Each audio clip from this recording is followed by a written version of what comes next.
Hey Dorsey student, Chef Sam here. Let's talk about slicer etiquette 101. Let's dive into it. So here I have a slicer, moderately disassembled. You always want to start with a clean piece of equipment. Every time you use this, you want to make sure that you pull it apart as best you can. Clean it as thoroughly as possible, not only thinking about how you're using it, but the use of the piece of equipment for the next individual. Okay, especially with something like this, which has a community use function. You want to make sure that you clean it between each use. So first thing, I want to make sure that we can put this thing back together properly. Okay. First and foremost, always important when you're dealing with any piece of equipment like this, lockout, tag out, you want to make sure that it is unplugged. Okay. This is the blade. Make sure you keep your fingers safe and away from this edge of the slicer.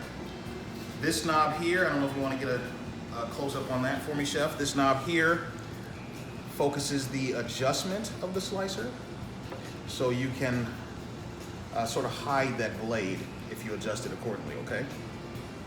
So what I want to do is go ahead and try and put this back together. Here is our guard. Then there's a little locking mechanism back here.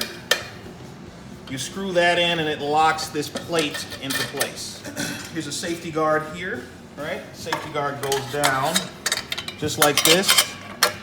There's notches to sort of line it in place. Then you just want to screw it accordingly. Very, very key to take this off. This is where your product will come after being sliced. There's a bit of a groove here, so sometimes you get remnants of product sort of trapped in there, so you want to make sure you remove that and clean it. This is our sharpening blade. Okay, sharpening stone. You can see some stones in there. This simply sort of locks down here. You just want to hold it. And then there's a locking mechanism here that kind of keeps it in place. You just want to twist this until it's secure. It won't go all the way in, but that's it. Okay? And then you engage this as needed. There's a function here where it allows you to sort of adjust it. You can loosen this knob here in order to adjust the tightness of the sharpening blade. That's how that works, okay? So that just sort of sits right there. Again, when you are cleaning, you want to make sure that you take that piece off in order to get to access it, or get access to areas of the slicer in order to clean. And then lastly, our slider apparatus. This simply slides down like so, okay? Now, normally what you will find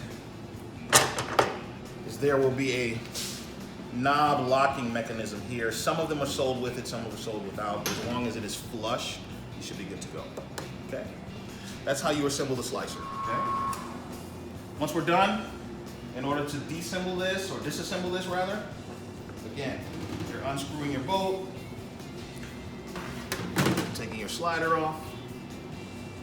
Before you go any further,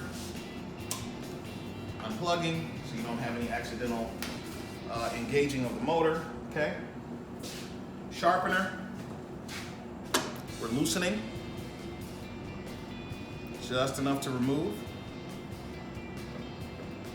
Sort of wiggle it, boom, it comes out. There's a little spring there too, so take that off. Plate, you want to unscrew.